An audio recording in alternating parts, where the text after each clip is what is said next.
Donations for victims of savings banks have also been joined by the business world and the entertainment industry. With the addition of public donations, a total of 54.3 billion won has been raised. While it's a significant amount for a short fundraising period, it still doesn't even reach 1/20th of the money lost. I'm not sure how much this will help, but I hope it brings some comfort to the victims. Vice Chairman Han Chon-young left today. I nodded at my senior Sang Yip's words. I heard it from Chairman Lim Jin-yong. He is scheduled to visit automobile manufacturers in Japan and Germany sequentially. They plan to establish partnerships with these manufacturers and disclose the patents held by Unsung Motors. Even though Unsung Motors' quality has improved, it still can't be compared to German or Japanese cars. However, in terms of hydrogen vehicles, it stands out among competitors. It is the only company in the world with a mass production system and has secured multiple patents. In particular, its fuel cell stack technology, which is the core of hydrogen vehicles, is at a unique level. Are they planning to focus on expanding the market size rather than monopolizing it? It's similar to what Tesla did. The reason for this approach is that the government's support for hydrogen vehicles is likely to not proceed as planned. To attract automobile manufacturers that are weighing electric versus hydrogen vehicles, it will be necessary to offer sufficient incentives. Both Unsung Motors and other automobile manufacturers are actively moving to develop future vehicles. Perhaps the future is closer than we think. I wonder who will arrive there first. While the political world was busy dealing with the aftermath of the savings bank crisis, spring had quietly emerged. In Busan and Jinhee, cherry blossoms were already in full bloom, and the cherry blossom front was moving north toward Seoul. Perhaps it was the warming weather, but after lunch I felt drowsy as I tried to work. Recently we hadn't had much work, so our company extended lunch breaks to 2 hours and encouraged taking naps. After lunch, employees either took snoozes in the sleeping room or went outside for coffee. Various training programs were held within the company. Even during working hours, if there was no work, employees could exercise or attend lectures on foreign languages or business without hesitation. Employee satisfaction was very high. Our company really is a great place to work. As I considered lying down on the sofa for a bit, Ellie walked into the CEO's office. Hey Jinhoo. What are you doing? I pretended to work hard for no reason. Did you come? I brought coffee and some snacks. Is it okay for you to be here instead of working? Today the legal team doesn't have much work. Officially I'm out for business. OTK Company is an important client of Golden Gate. Being able to slack off during working hours was quite nice. Golden Gate really is a great company. Few people know that we are dating. To others it probably seems like we're just meeting for work. I sat on the sofa and Ellie naturally sat beside me instead of across from me. We've become close enough to sit side by side now. I noticed there were a lot of flowers blooming in front of the company as I came in. Spring has arrived. Jessica should also go outside and get some fresh air instead of being cooped up in the office. Ellie clapped her hands and said, "How about we all go cherry blossom viewing together?" I nodded my head. That's a good idea. When I thought of Hyunju, one thing came to mind. I had been debating whether to bring it up or not, but it seemed better to ask. I cautiously started the conversation. I think Henry might have someone he likes these days. Ellie smiled brightly. Did you just figure that out? He's completely smitten with Jessica. I was taken aback by that. Oh, you knew. Of course. If he likes her that much, it's more surprising if you didn't notice. Well, that's true. I had noticed too. It was just my misunderstanding. Does Hyunju know about this? Jessica probably doesn't. She's not interested in anything outside of work. Ah, I see. Henry's path is going to be rough. Ellie looked at me and smiled sweetly. It's nice being here together. I feel the same. She usually looks pretty, but today she looks even more stunning. The way she's sipping her coffee is strangely alluring. Her lips seem particularly shiny. I shook my head internally. I can't do this at work. But then I thought, this is my company. So maybe it's okay? I tried to gently take Ellie's hand when suddenly the intercom rang. Why at this timing? I picked up the intercom first. It was Senior Sang Yip. What's going on? We're currently meeting with founders for startup investments in the meeting room. I thought it would be good for you to meet them in person. We had achieved significant success through startup investments. Therefore, K Company continuously seeks out and invests in new startups. Usually, decisions are made by Senior Sang Yeep, the representative of K Company, so it seemed like a pretty decent company if he's suggesting a personal meeting. I'll head down right away. Ellie asked, "What's going on?" After I explained, Ellie nodded. "It reminds me of the time we met in the hotel meeting room and made an investment." Thinking back, that was when I first met Ellie. "Can I go with you?" "Of course." In the meeting room, there were 3 young men in their early 20s sitting with Senior Sang Yeep. As I entered, they all jumped up from their seats. They probably recognized my face. They might have seen me on TV at least once. When Ellie followed in, their eyes widened in surprise. I greeted them first. "Nice to meet you. I'm Kong Jin-Hu." The young men introduced themselves. I had met many startup founders during this time, and while many were in their 20s, none were younger than me. However, the representative Yang Du-suk was the same age as me, while Kim Hyun-kyu and Cho Baek-hyun were younger. Sae pointed to Yang Du-suk and said, "All 3 of them are current students at Korea University. This friend is in the mathematics department, and his student ID number is the same as yours. I see you have a junior in the department. I've brought him to the club room a few times before, so you might remember him." "Oh, I remember now." Kim Hyun-kyu is in the computer engineering department, while Cho Baek-hyun is studying visual design.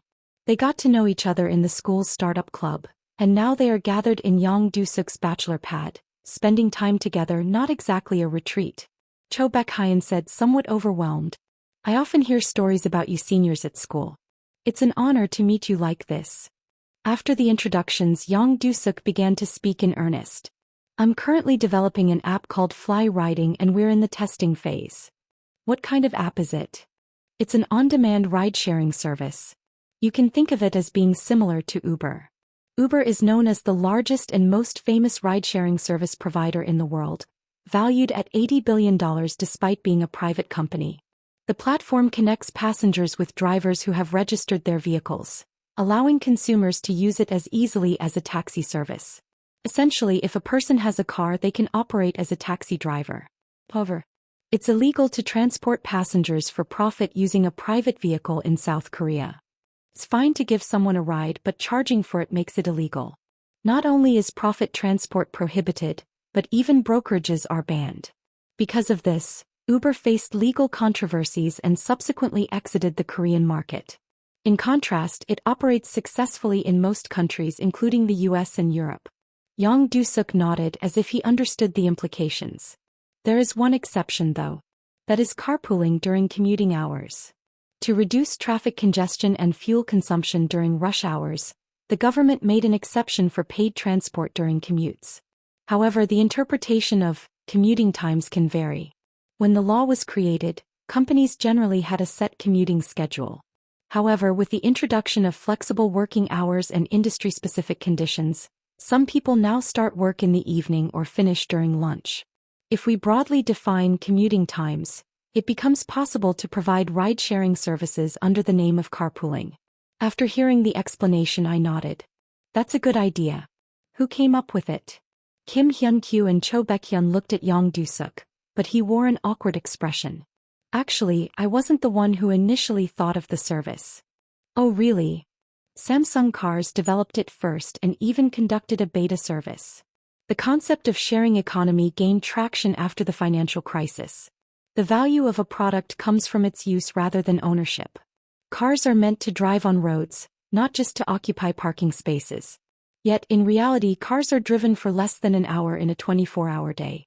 The sharing economy involves the idea of multiple people consuming a single product together. While it has various advantages such as reducing waste and promoting rational consumption, it's not entirely favorable for manufacturers.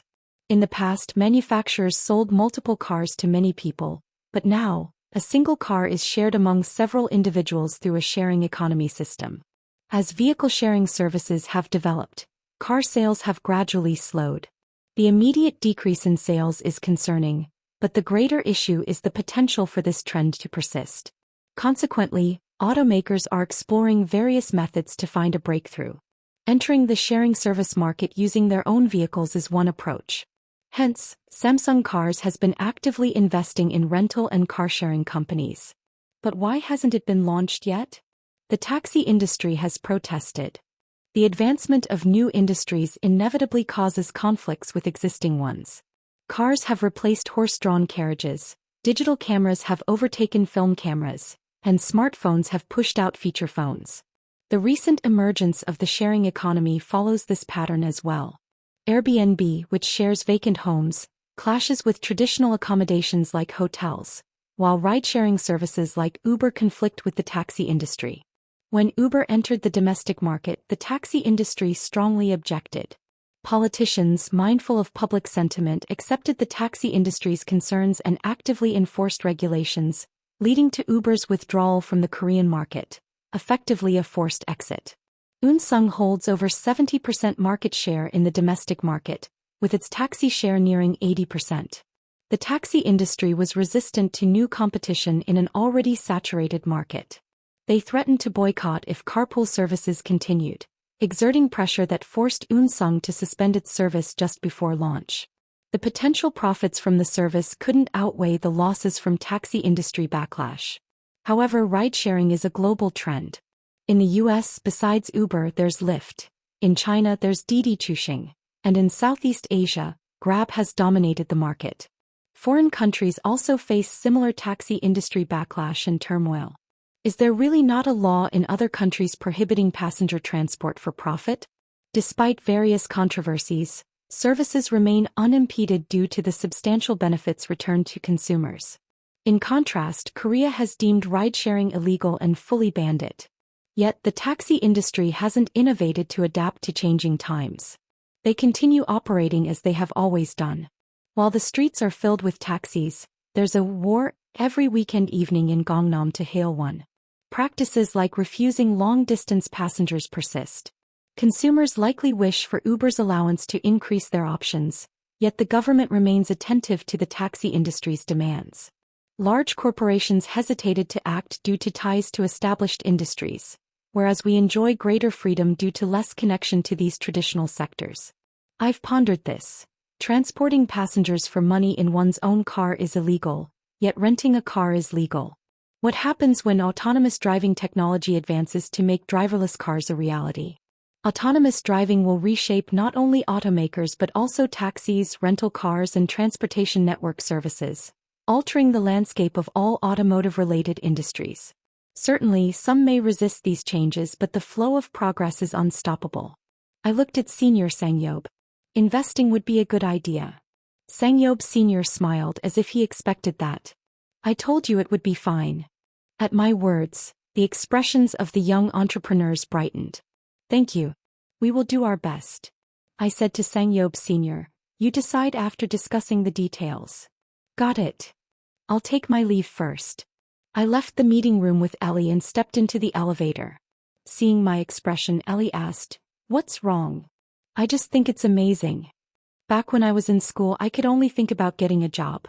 Now students from the same school are starting their own businesses and dreaming of success. Makes me really feel how much times have changed. They mentioned they all gather in a small place, right? In the US, it's common to start businesses in garages. Companies like Apple and Google, which are now global giants, began in small garages. But in our country, since most residences are apartments, there are no garages. Is that why they're working together in cramped studios? Suddenly, as the elevator reached the top floor, a good idea popped into my mind. The role of a corporation is to generate profit. However, that is not all. Creating jobs, paying salaries to workers, and faithfully paying taxes are also essential roles of a corporation. As a corporation grows larger, these roles and responsibilities also increase. It's not just the chairman working hard that has allowed major corporations to grow into global enterprises, is it? Of course, the chairman's efforts are significant, but it is also due to national support, hardworking employees, and consumers who buy the products. Thus, the success of a corporation is built upon various societal infrastructures. Therefore, corporations should go beyond merely earning money and fulfill socially meaningful roles. Large corporations in our country may make substantial profits, but they are often stingy with social contributions. They are barely maintaining an appropriate level of tax payments without indulging in embezzlement. Citizens do not criticize thriving local businesses for no reason. Although their image improved somewhat after this donation to the victims of the savings bank crisis, the perception of OTK company in Korea is not very positive. Due to their registration in tax havens and investments primarily in the US, they face misunderstandings that they are siphoning money earned in Korea to America, often highlighted by the media. In reality, excluding their investments in derivatives during the L6 incident, the actual profit earned in Korea is quite minimal. The affiliate K company does generate revenue in Korea, but it represents only a tiny part of the overall earnings. Regardless, OTK company having its headquarters in Korea needs to contribute to society to some extent. So what can they actually do? After hearing my thoughts, Taekyu said, "Can't you just donate like last time?" Even donating raises doubts about how that money will be used properly. It's not uncommon for donation organizations to misappropriate funds or have executives indulge in financial gatherings. This is why Bill Gates, who donates the most globally, established his own foundation to pursue various charitable initiatives. I began to feel that I wanted to go beyond merely giving money and engage in meaningful activities. I understand, but youth unemployment is severe in Korea. Countless young people are delaying graduation or are solely focused on civil service exams, unable to find jobs. The president, while shouting that there are no jobs, encourages the youth to seek overseas employment, saying, "Try it until South Korea is completely emptied." If you ask where all the young people went, they'll say they went to the Middle East, which has turned job seekers' feelings upside down. In fact, encouraging overseas employment isn't inherently problematic. Unemployment arises primarily from a mismatch between job positions and job seekers. If this isn't resolved internally, looking for solutions externally can be one method. However, supply must align with demand in the target country. Simply pushing people to go won't work. It's not like the 1970s when there was a construction boom in the Middle East. What are they supposed to do there? So why is he talking such nonsense? Regardless, Park Si-hyung is the legend of a salaryman who joined as a regular employee and rose to the position of president. Thanks to that image, he succeeded as a politician and reached the presidency. When Park worked at Unsung Industrial, it was truly a period of rapid economic growth in Korea. In the past, when large companies thrived, small businesses did well too, leading to increased household income and consumption in a virtuous cycle. This is known as the trickle-down effect. However, during periods of low growth, this trickle-down effect fails to operate properly. What good does it do to yell business-friendly and reduce corporate taxes while allowing dispatch work and non-regular employment? The easiest way for large corporations to increase profits isn't through technological innovation or market development but by squeezing their subcontractors. Lowering supply prices reduces costs. Using non-regular workers instead of regular employees further cuts labor costs, increasing profits even more. This ultimately just enriches large corporations while hurting the economy of the common people. Yet the president's perception remains stuck in that era. When the public realized that business-friendly only applied to large corporations, the government suddenly introduced the card of creative economy. What is a creative economy? I simply read the government's statement aloud. A creative economy aims to create jobs and markets through creativity and innovation, enhancing creative leadership to realize a society where creativity can flourish. So what does that mean? Honestly, I don't quite understand it either. Creation, innovation, creative economy, leadership, creativity, new society, etc. It sounds like all the good terms are included, but there's no concrete content at all. I wonder if the speaker even knows what they're talking about. Anyway, the government has invested tax money to build creative economy support centers everywhere. What kind of support do they provide? Youth entrepreneurship. Oh, that's not bad. Do they support things like startups? No, more like food trucks. Well, at least food trucks are creative. But most of them failed after a few months. South Korea already has a high rate of self-employment and fierce competition. The biggest reason for this situation is the IMF, of course. It's no exaggeration to say that the 1997 financial crisis changed the landscape of the Korean economy. At that time, companies collapsed one after another, leading to a flood of retirees who were compelled to enter self-employment to make a living. Even now, starting a chicken restaurant after early retirement has become almost a course of action. As a result, It's become absurd that a retiree's tteokbokki shop and a government-supported food truck selling tteokbokki are facing each other. Currently, the self-employment market is at its worst, with many businesses closing down. In this situation, no wonder government funding for food trucks doesn't lead to successful ventures. In many cases, these food trucks fail within months. There are also support programs for youth stores in traditional markets, but the situation is similar to that of food trucks. It's just a cycle of opening and closing, wasting taxpayer money. I wish they had supported startup businesses with that money instead. While there are various supports for self-employment startup ventures, there have been no significant supports for startup creation. This contrasts with the Chinese government's initiative to foster startups at the government level as part of efforts to alleviate youth unemployment. When asked about their dreams, Chinese university students shout, "Starting a business." However, when the same question is posed to our university students, the response is often, "Getting a job." Parents also prefer their children to work for large corporations or become doctors or lawyers rather than starting their own startups. Beyond the issue of perception, the startup environment is not conducive enough to encourage such endeavors. Unlike abroad, there are few successful startup cases and failure can lead to severe financial losses. In a society that does not acknowledge failure, it's natural to seek stable employment in such circumstances. Of course, there are young people who ignite their passion and dive into new industries even in such situations, but the lack of proper support often leads to trial-and-error experiences or frustrations during the development stage. This is precisely what I am focusing on. What if OTK company supports startups? To invest. I shook my head. Not that exactly, but more like part of corporate social responsibility? While nurturing potentially successful startups is good, I want to create an environment where they can keep challenging themselves even after failures. I organized my thoughts and decided to create the PPT for the presentation myself. Doing this brought back memories of working on group projects in my freshman year. I recall staying up all night with Sienna in a cafe working on assignments. Anyway, it's not easy to do this after such a long time. I've forgotten all the shortcuts, so I'm lost. Should I just have an employee do this? If I call Ji Hong, he would do a great job. That senior is excellent at making PPTs.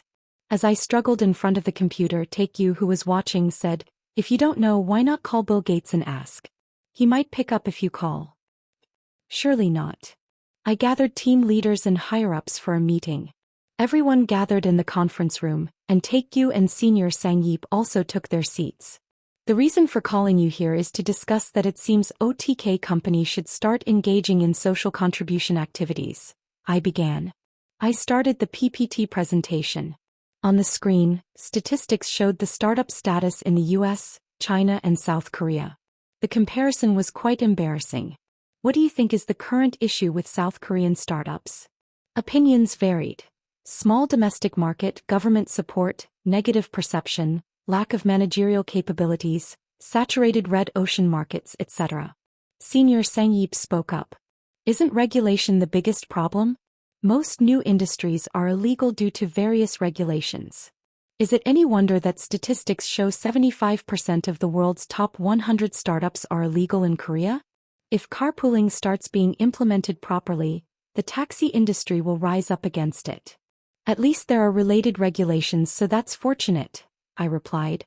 Sang Yip shook his head. But they've even created new laws to ban certain things. One startup developed an app called Hello Dealer, which connected car sellers and dealers. The offline used car businesses retaliated fiercely. Consequently, Kim Tae-sung, a legislator from Korea's Gaedeong district, where a large used car market exists, submitted and passed a revision to the automobile management law requiring a minimum amount of parking spaces and auction sites for car auctions. As a result, Hello Dealer found itself in a situation where it had to shut down. Despite talking about youth entrepreneurship in the Fourth Industrial Revolution, they turned a legitimate startup into an illegal one overnight because local residents opposed it. Similarly, if the National Assembly removes the exception clause from the Transportation Business Act, that would be the end of carpooling. If the taxi industry protests, you never know which senator might react for political gain. So, I'm considering going beyond investing in promising startups and creating an environment conducive to startup creation. Michael asked, "What do you mean?" I turned the screen and replied, We're providing space and services for startups. We're thinking of creating a co-working office for that purpose. Senior Jiahong asked, aren't there several co-working offices in Gangnam? That's right. A co-working office leases an entire building, divides it into small office spaces and subleases them. The most famous and largest co-working company is Workspace. It started its business in Manhattan, New York, in 2010 and has since expanded to 16 countries and over 50 cities worldwide. It has entered Korea with branches in Gangnam, Uido, and Gwanghwamun. Once the demand for co-working spaces was confirmed, similar businesses emerged, thriving mainly in Gangnam. The purpose of co-working offices is to generate income by leasing space. So the prices aren't that low. Co-working offices charge based on the number of people, not the space. To provide workspace for 2 people, it costs at least 1 million won, which is comparable to regular office rent. However, they typically have low or no deposits and offer various added services. Basic amenities include coffee and beer, devices for developers, 3D printers, professional studios, security systems, meeting rooms, showers, mail services, and various workshops. With many startups residing together, there's potential for community building and networking as needed. What I envision is similar. But our goal isn't rental income, it's nurturing startups. We'll keep the rent as low as possible and move beyond just leasing space to provide progressively necessary services. This includes incorporation, equity issues among partners, collaboration with related companies, accounting, legal matters, taxation, marketing, and so on. We aim to minimize risks in case of failure. How much does it cost? Operating costs can be somewhat covered by the fees from the resident companies, so apart from the initial costs, we just need to manage the monthly rent and various service fees. Team leader Michael Lee strongly agreed. There are many passionate startups in Korea. Supporting them is a very desirable thing. Promotions team leader Jung Jae-hong felt the same. It aligns well with the OTK company image and will be very helpful for our promotion. Senior colleague Sang Yob nodded. The cost-effectiveness seems quite good. Henry added, although it's a social contribution activity, if we nurture startups and even make direct investments, we could actually see profits. After finishing my presentation, I asked the attendees, those in favor, please raise your hands. Everyone raised their hands in unison. Taekyu muttered as he watched. It feels like a Communist Party Congress. Gangnam Road and Taeron Street were bustling with building construction. Old buildings were being demolished and new ones were rising, changing the city skyline. With a surge in supply, the vacancy rate for offices in Gangnam was continuously on the rise. It wouldn't be too difficult to find empty offices, except perhaps for those looking for retail space on the first or second floors. The main issue, as always, was cost. Commercial rental prices in downtown Seoul were quite high. Despite increasing vacancies, rents remained on a steady rise. A simple way to solve the vacancy problem would be to lower the rent. The reason landlords avoid this is that rent is directly tied to the building's value. Instead of lowering rents, landlords often prefer to offer rent-free periods or support with interior costs. Before talking to a real estate agent, I decided to meet Hyunju first and intentionally invited Henry along. As we rode the elevator up, Henry checked his hairstyle and outfit. Seeing him wanting to look good in front of a girl he liked struck me as cute. Henry noticed my gaze and smiled awkwardly. Upon entering the branch manager's office, Hyunju paused her work to greet us. What's going on? Henry will explain. Henry cleared his throat and spoke in English. After listening to his explanation, Hyunju turned to me and asked, are you saying you're going to incubate startups? Yes. In America, young people start businesses from their garages, but we don't have garages here. So, I want to create something like that. What do you think? Hyunju nodded. That's a good idea. The government should really take the lead on this. But the government is too busy supporting large corporations. So, I decided I had to step up. If the country won't do it, someone has to. For starters, I'm thinking of doing this in Gangnam. Is there a good building among those owned by Golden Gate that we could rent? During the foreign exchange crisis, the price of commercial real estate in Korea plummeted. At that time, Chase Southwell, the head of the Golden Gate Asia branch, actively sought to acquire Korean real estate, and as a result, Golden Gate currently owns 3 buildings on Taeron Street. One of these is used as the Korean branch, one was sold to us, and the remaining one is being leased out. There should be something available. Wait a moment, I'll check. Hyunju quickly confirmed via the internal phone. That's great.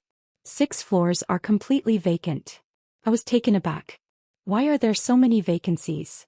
A gaming company that had been there moved to Pangeo Techno Valley about 4 months ago. No one has moved in since. The government has actively developed a large-scale IT industrial complex in Pangeo, prompting gaming and internet companies scattered throughout the metropolitan area to relocate there all at once. Pangeo, connected to Gangnam by the Bundang and Shinbundang lines, significantly affected the demand for Gangnam office space, increasing vacancies. Will 6 floors be enough? That's plenty. What's the rent like? Hyunju said coolly. You're not unaware, so I'll offer it at half the market rate. I was slightly taken aback. Isn't that problematic? Discounts for important clients might be acceptable, but extending privileges beyond that would qualify as embezzlement. Could lead to issues if brought up. Hyunju smiled while holding a cigarette in her mouth. It's not free and you'll put the Golden Gate name on it too. We were looking into social contribution activities, and it's a good opportunity to refresh our image. Isn't it better than donating to an organization whose purpose we don't even know? I nodded. We would welcome that. Good things are even better when shared. Golden Gate has various professionals and a global network, allowing us to support consulting services. This will be a great help in finding investors or obtaining loans. Since we're here, let's write the contract. Shall we? Hyunju picked up the intercom and contacted the legal team. Soon after, a lawyer came upstairs with the contract. Ellie saw my face and was pleased. Oh, Jinho is here too. When did you arrive? Just now. Even though I often see her, my heart raced for a moment. These days, Ellie was truly stunning. Until now, she had a boyish vibe, but at some point she exuded feminine charm. Are you signing a contract? What's it about? I briefly explained everything that had happened and Ellie smiled brightly. How did you come up with that idea? Jinho is truly amazing. Her smile was dazzling. As the representative of OTK Company, I signed the lease agreement. The Golden Gate building was a 5-minute walk from Gangnam Station. 6 of the 28 floors of the building were completely empty. One floor was planned to be a lounge with a cafe, meeting rooms, studios and showers, while the other floors would be entirely office spaces. With Hyunju's help, I immediately summoned an expert to design the layout according to the space.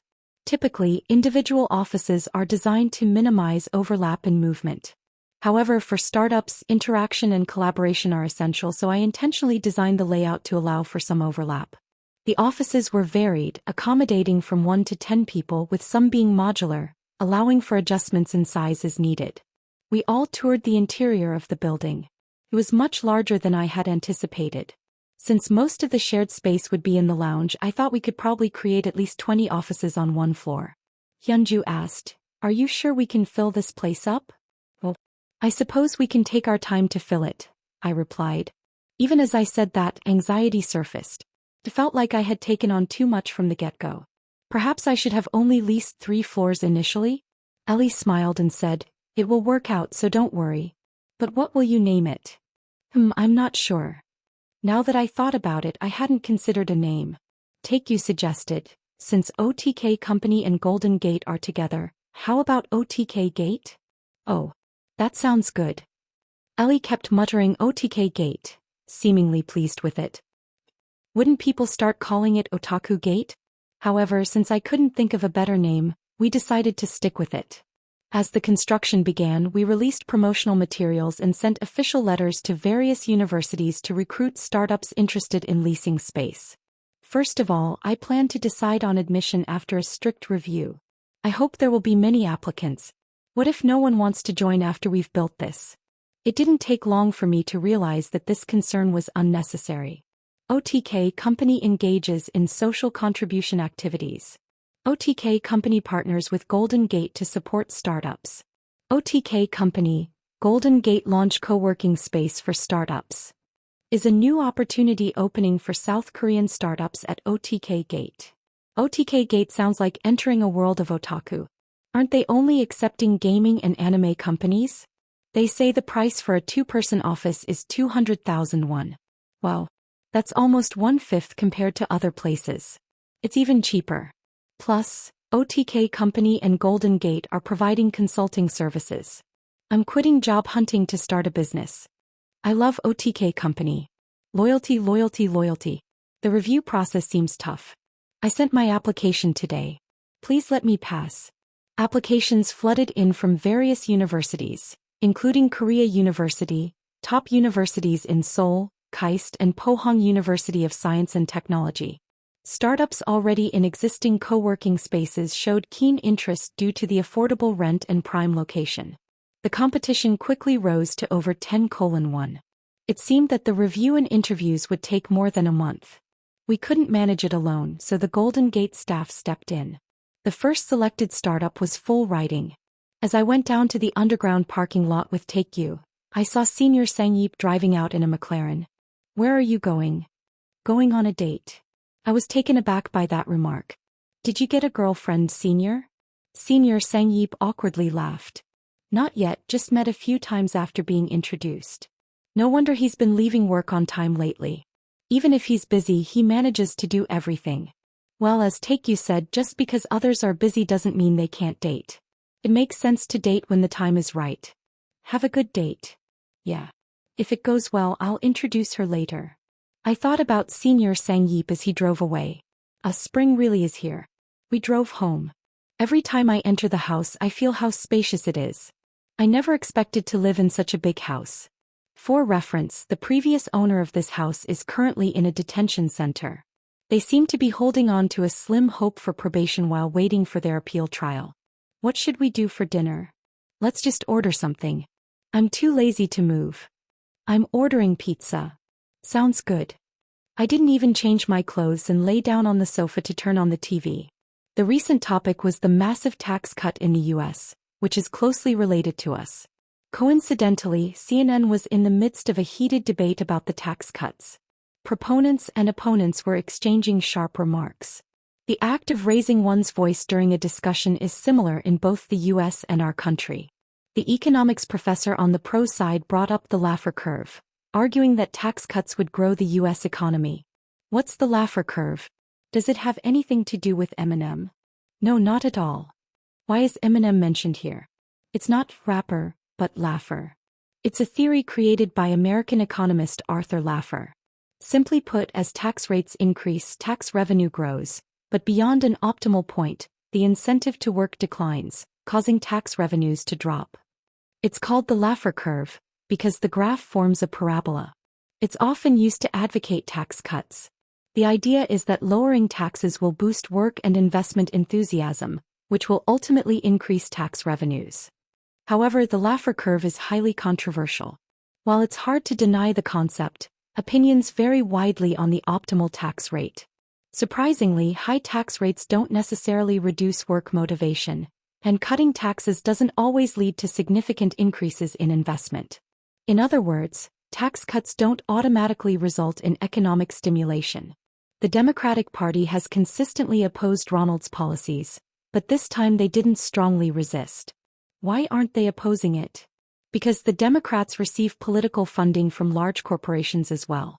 And generally, regardless of being progressive or conservative, everyone likes tax cuts. Who would dislike a tax reduction? The reason why tax cuts that everyone loves aren't implemented recklessly is due to the budget deficit. Once taxes are lowered, it's easy, but raising them back is quite difficult. The core of Ronald's tax cut plan aims to reduce the corporate tax from its current 35% to 20%. If it passes Congress, it will be the largest tax cut since the Reagan administration. When Ronald was initially elected, the U.S. stock market was expected to face difficulties. During the vote counting, when Diane was leading, the stock market rose, but as soon as Ronald took the lead, it plummeted. Thanks to this, we made billions of dollars. However, the reality was the exact opposite. Fueled by expectations of tax cuts, the three major U.S. indices, Dow, Nasdaq, S. Wink with tongue sticking out, continually set new all-time highs and thrived. As taxes decrease, corporate profits increase. OTK Company, which has many businesses in the U.S., will likely benefit from this. Come to think of it, Ronald will be coming to Korea soon. President Ronald and President Park Si-hyung's summit has been confirmed. In the past, Ronald has visited Korea several times for business purposes. However, this will be his first visit since becoming the President of the United States. Originally, he was expected to visit around the end of the year, but the schedule has been moved up due to urgent issues that need to be addressed, such as the North Korean nuclear issue, defense cost sharing for U.S. troops in South Korea, and the revision of the Korea-US FTA, which is merely the surface reason. Ronald aims to boost his declining approval ratings by projecting the image of a strong president, while Park Si-hyung sees this summit as an opportunity to move beyond the savings bank issue. I am the businessman who has the worst relationship with the South Korean president. On the other hand, I am also the businessman who has the best relationship with the U.S. president. This visit by Ronald will include a business delegation, and meetings with South Korean business leaders are scheduled. Naturally, my name and Taekyu's name are included in the list. On weekends, I usually prefer to rest at home. Waking up late, I went down to the kitchen to brew some coffee. Taekyu was lying on the living room sofa, asleep with the TV on. It seemed he had been gaming all night. As I cleaned the messy living room, I woke him up. Hey, wake up. Why are you waking me? Let me sleep a bit more. Our Nuna, Hyunju and Ellie are coming later. By the time I finished washing up and tidying up, Hyunju and Ellie arrived. After parking in the underground garage, they took the elevator up to the living room. We're here. Welcome. Ellie was dressed in a long-sleeved shirt and jeans instead of her usual women's pantsuit. The skinny jeans accentuated her slender figure. Hyunju was also dressed casually today. Still half asleep, Taekyu rubbed his eyes and said, "Did Nuna come? I dragged Jessica here even though she said she'd work on the weekend. Wasn't that great? Did Ellie schedule a weekend lunch to make Nuna Hyunju take a break?" Golden Gate officially had a 5-day workweek, but employees voluntarily came in on weekends. If the branch manager wasn't even sleeping, how could the staff afford to rest? There's nothing more tiring than having a capable and hardworking boss. If someone incompetent were in charge, they might consider quitting or changing jobs, but when the instructions are clear and necessary, you feel compelled to follow them. Thanks to Hyunju's efforts and the staff's overtime, Golden Gate's Korean branch managed to establish itself to the point of operating independently without further support from the Asia branch. Golden Gate focused its sales on corporate clients and high-net-worth individuals, leveraging its global market experience and infrastructure. Starting from the end of this year, there are plans to open branches to expand sales to general clients. Consequently, domestic securities firms were on high alert to avoid losing customers. The meals were prepared in advance by the working women. We all sat around the table and ate together. Feels like a home where people live, being like this. I had been eating too carelessly lately. After finishing our meals, we each sat in the living room with coffee or drinks. I brought cake from the hotel. Ellie cut the cake and shared it onto our plates. Taekyu spoke up. "Is Ronald coming tomorrow? He'll arrive around lunchtime. President Ronald will spend 2 nights and 3 days in South Korea, and he plans to visit Japan and China in succession. His schedule is packed with visits to the U.S. Embassy in Seoul, Camp Humphreys at the Pyeongtaek U.S. military base, meetings with business leaders, a National Assembly speech and a ceremony at the National Cemetery. It also includes a stop at the Gapyeong Golf Club, where Stamper Corporation has invested shares. Even amidst this busy schedule, can you call it clever self-promotion for his company?" Ellie asked. "Aren't there pro and con rallies happening at Gwangwamun Square right now?" Since this is the U.S. president's first visit, many people expressed both welcome and opposition. Over the weekend, a large-scale rally took place at Gwangwamun Square. As a result, the police got busy. They declared a yellow alert and mobilized 195 units and 15,000 personnel, installing fences to prevent clashes between the two sides. Tune in to the TV. At Hyunju's suggestion, Taekyu turned on the TV. As he switched to the news channel, reports about the rallies came on. Footage of conservative groups welcoming Ronald's visit appeared. This included the Parents Association representing conservative groups, the Mom Volunteer Corps made up solely of middle-aged women, and Paximo, a group supporting Park Si-hyung among others. Elderly men in military uniforms also joined in.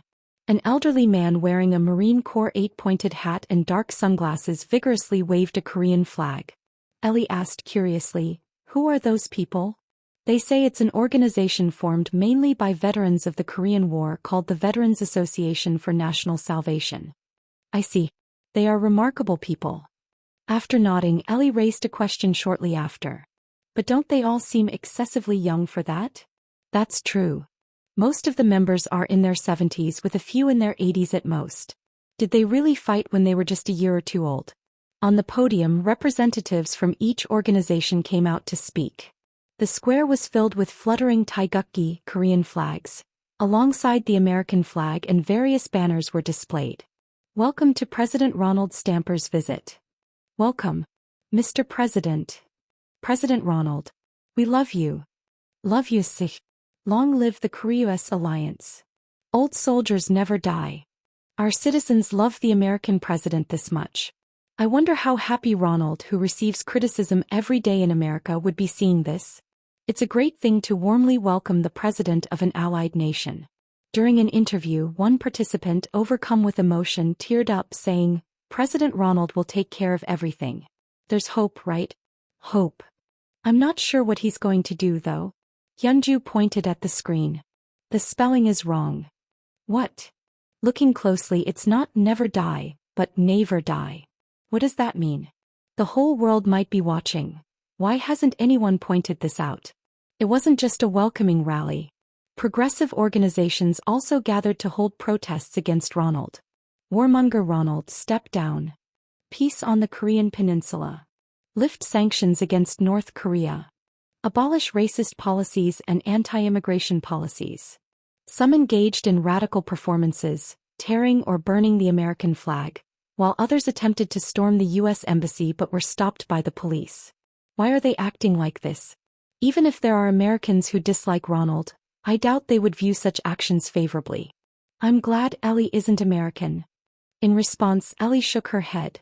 "What's wrong with that?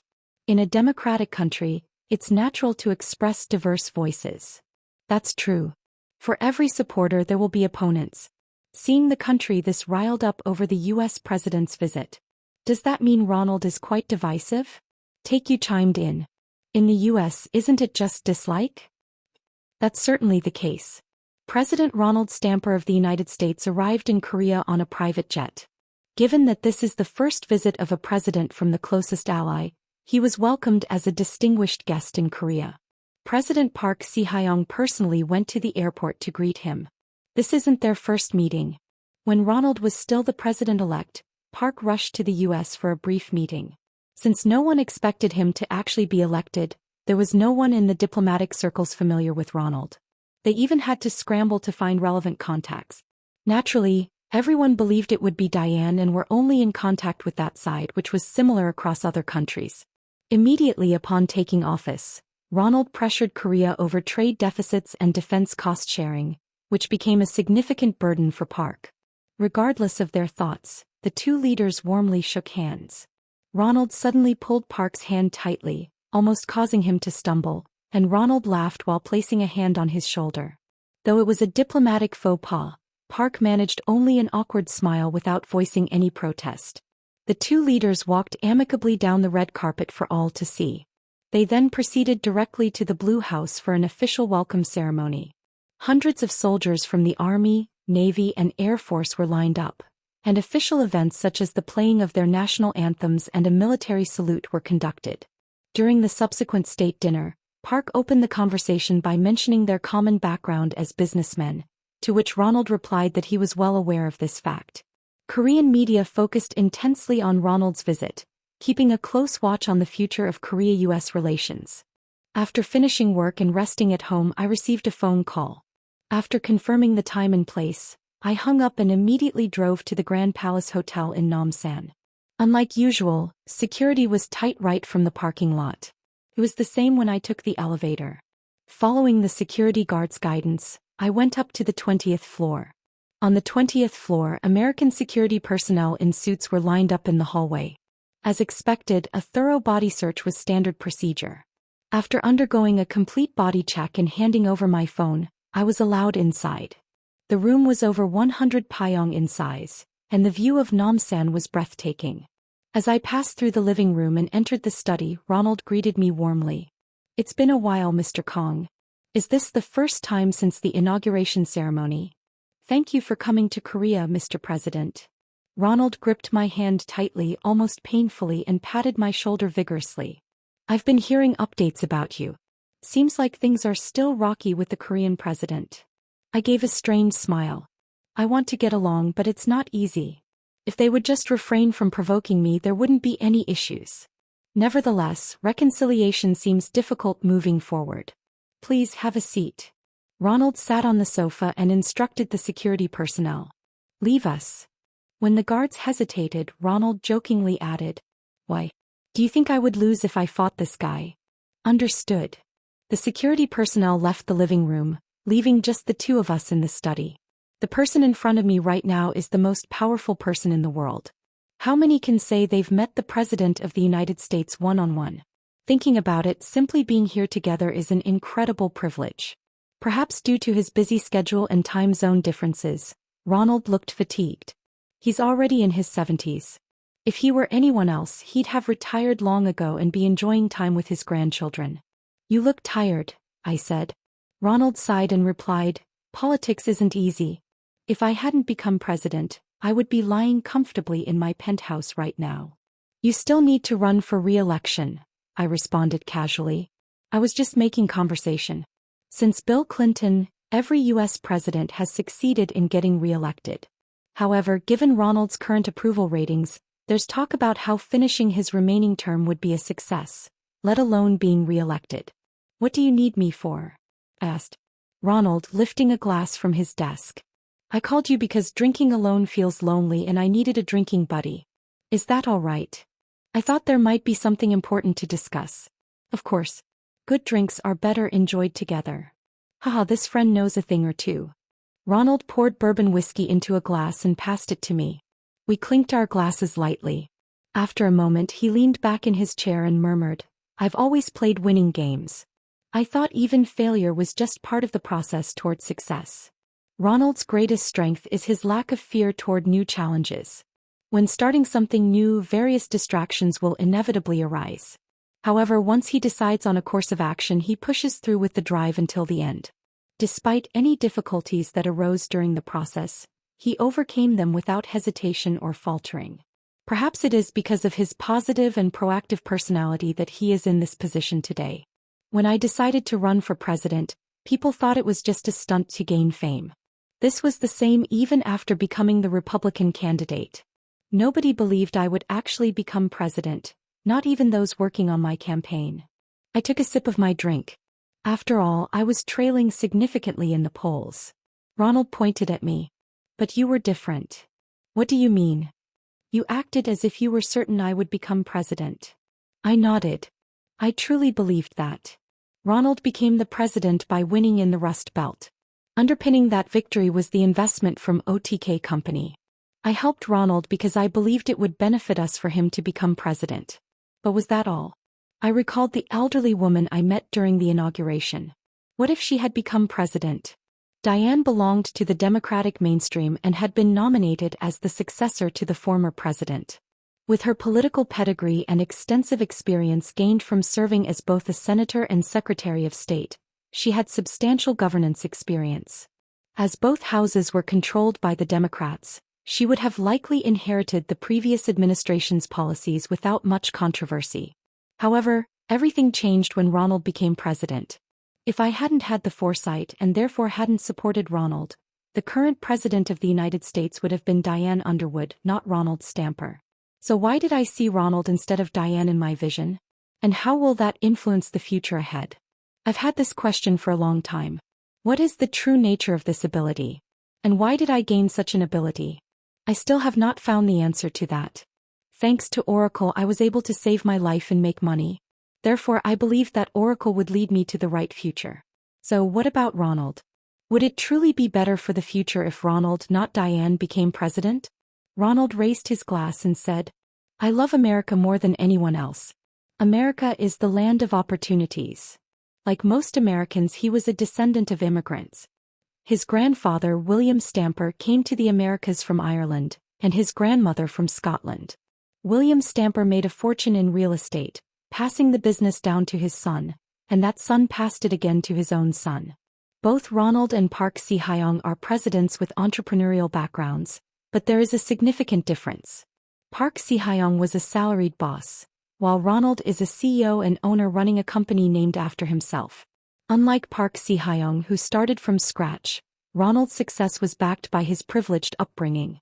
That said, erecting dozens of luxurious buildings across the country named Stamper Tower was a testament to his capabilities. He achieved great success in real estate. However, after facing significant failures due to the stock market crash and the real estate recession, he had a few setbacks.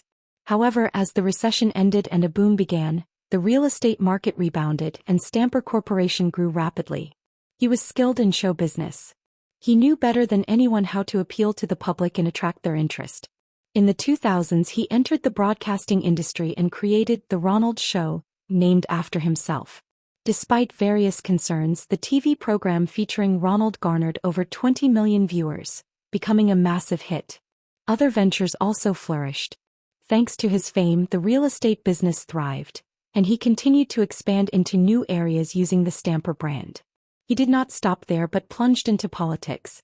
It was not a congressional seat nor a Senate position. It was a presidential election. He, with no political experience, declared his intention to become president. At first, everyone laughed. They thought it was just a stunt to gain fame. However, he broke everyone's expectations and became the President of the United States. Ronald put down his glass and looked at me. "I told you, you were sure I would become president, didn't you?" "Yes. I have one question I want to ask." "What is it?" Ronald paused for a moment before throwing out his question. "Do you think I can be a great president?" With that question, I understood why he called me out that late at night. The American workers supported Ronald because they wanted change. In reality, since Ronald became president, not only the United States but the world has undergone significant changes. America wields tremendous power globally and bears corresponding responsibilities. No nation on earth can escape the influence of the United States, whether in military, economic, or cultural terms. Ronald thought the sacrifice of America for the world was too great. Thus, he advocated for America first, prioritizing American interests above all else. This included demands for increased defense spending for NATO and U.S. troops in South Korea, withdrawal from the Paris Agreement, protectionist trade policies, and anti-immigrant measures, among others. However, even Americans had doubts about whether these policies truly served the country. The White House and Congress were consistently out of sync, and even mainstream Republicans and supporters turned their backs on him, leading to low approval ratings despite being in the early days of his presidency. Domestically, he faced various scandals including the so-called Russia scandal, regarding Russian interference in the U.S. election, and internationally, leaders from Europe and South America stood against the U.S.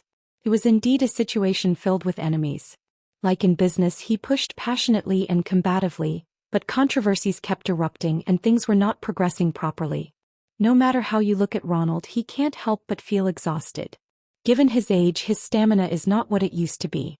Will he succeed in being re-elected as a successful president, or will he be chased out of politics like a failed president? I thought deeply about this. This is an important issue for me as well. Why Ronald and not Diane? If Ronald becomes a failed president, I cannot escape responsibility either. The reason Ronald was elected over Diane is that I supported him, and I supported him because I had a vision. So, did that vision choose Ronald? If my thinking is correct, there must be a reason that he had to become president. "You will be a great president." "I see. Is it because he heard what he wanted to hear?" Ronald's expression became noticeably lighter. He held up a bottle of alcohol. "Want another drink?" "Of course."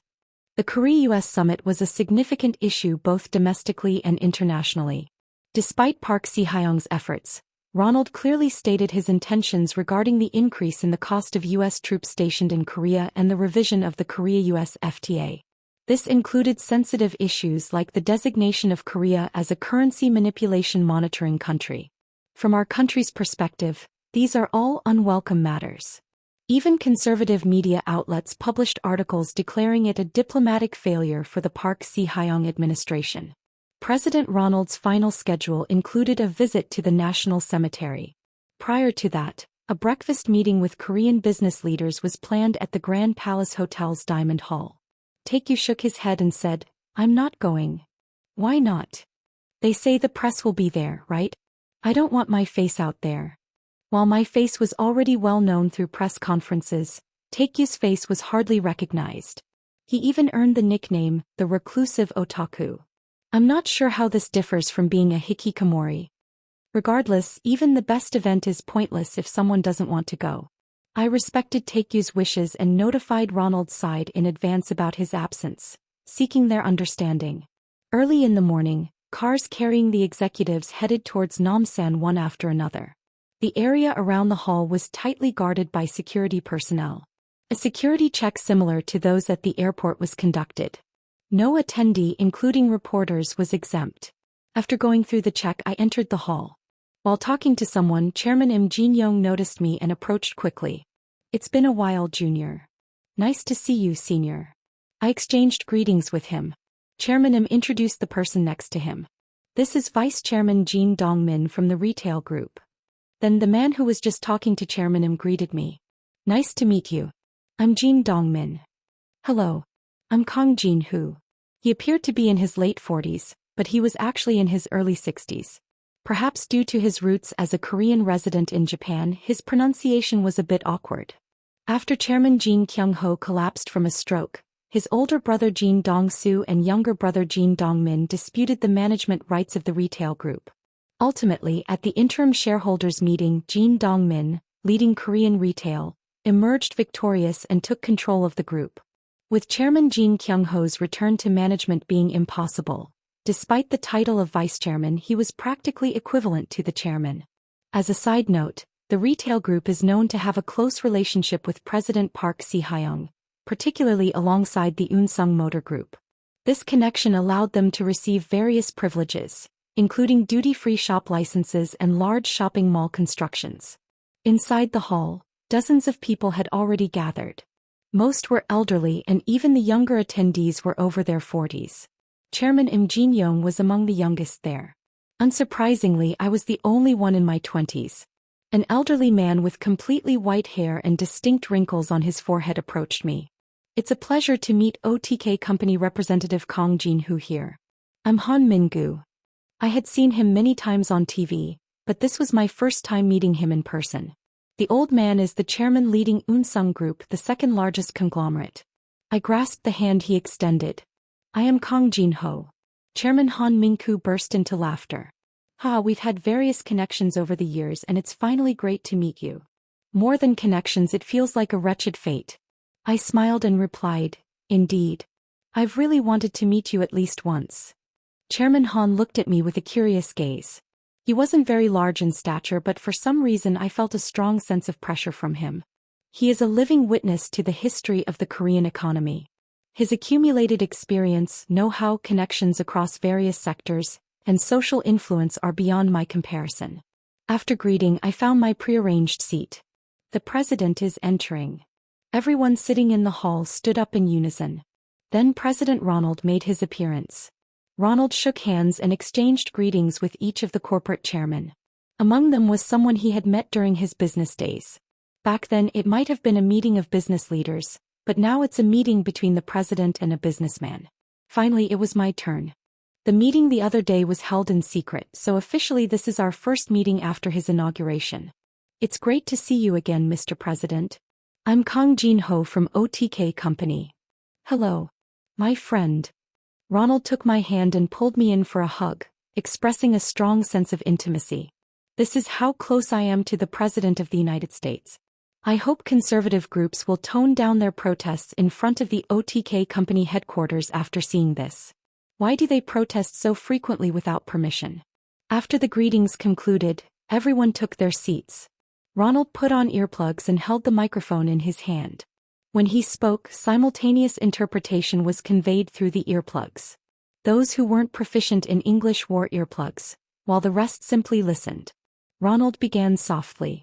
"I appreciate the South Korean business leaders gathering here, despite your busy schedules." However, as soon as the greeting ended, a stern reprimand followed. "South Korean companies are achieving tremendous success in the United States. Every year, steel, automobiles, home appliances and semiconductors produced in Korea are shipped to the US, returning with dollars. Everyone had expressions like delinquent students summoned to the principal's office for reprimands. Compared to them, I felt like an exemplary student receiving praise. Who else invests in the US as diligently as I do? Ronald's tone grew increasingly intense. Due to the unfair practices of South Korean companies, American manufacturing is shutting down, leading to a flood of unemployed workers. Why are you making money in the US market without building factories there and employing Americans? Why? The pressure on investment in the US came crashing down like a tsunami. This so-called economic forum was, in essence, a place to pressure South Korean business leaders to invest in America. It felt like gathering market vendors to extort rent, not exactly a respectable comparison. But if one is the President of the United States, such behavior is permissible. After all, the international order resembles the world of organized crime, where those in power dictate terms. Ignoring these demands could obviously lead to disadvantages. Thus, it seemed everyone came prepared to be somewhat extorted. As Ronald passed the microphone, the executives promptly unveiled the proposals they had prepared. They promised to build factories in the US, increase investments, hire more staff in our winking and laughing centers, and purchase more American parts, essentially pledging to do more for America in every aspect. Chairman Im Jin-young emphasized that Samsung Group is establishing a battery factory in Indiana with OTK Company, declaring that the group would create a fund for investments in American partners. Just summing up what had been presented, the investment amounts from South Korean firms to the US were already more than double those from the previous 5 years. Although we haven't signed a contract or established an MOU right now, the people who spoke are the CEOs of large corporations, and the person who heard the words is the President of the United States. If you're not considering withdrawing from business in the US, you cannot go back on your word once it's been said. Only then did Ronald slightly relax his expression and said while clapping his hands, "Well then let's talk while we eat. This is a treat for you who are investing in America, courtesy of the American taxpayers. So please don't feel burdened and enjoy freely." It was a comment that radiated pressure. Everyone's faces were filled with stress. It felt like if one of them choked while eating, no one would even notice. The soup made from American corn and prime-grade steaks made from American beef were served one after another. Everyone was forcing smiles on their faces as they enjoyed the meal. Ronald asked with a smile, "This steak is made from cattle raised healthy by American farmers. How does it taste?" What a subtle promotion of American beef. By the way, one of the demands for the revision of the Korea-US FTA includes increasing the import volume of American agricultural and livestock products. The CEOs all praised that it was delicious in unison. Why can't everyone just say they prefer Korean beef?